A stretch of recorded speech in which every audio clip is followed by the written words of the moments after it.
Welcome, here I've got XIAOMI Mi 8 Lite and I'm gonna show you how to record the slow motion video on this device. So at first we have to tap on the camera button to open it, and for now we are in the standard photo mode. Let's change it by using this settings bar and just simply going to the left to video. So here we are.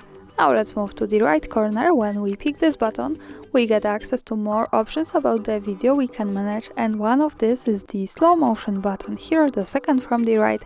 By just one tap here we can turn on slow motion recording, and another tap to turn it off easily as we need. For now let me keep this turned on and let me start recording to show you how it works.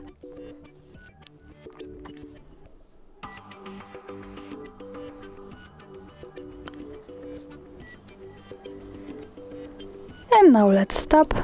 To see the video, let's move to the left button that follows us straight to the gallery, and now we can play our video by tapping on the center.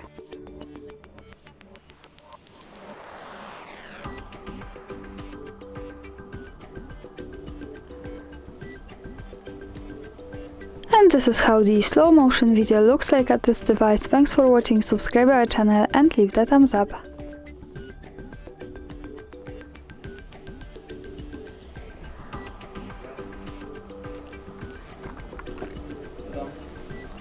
Nie, ten dalej to jest.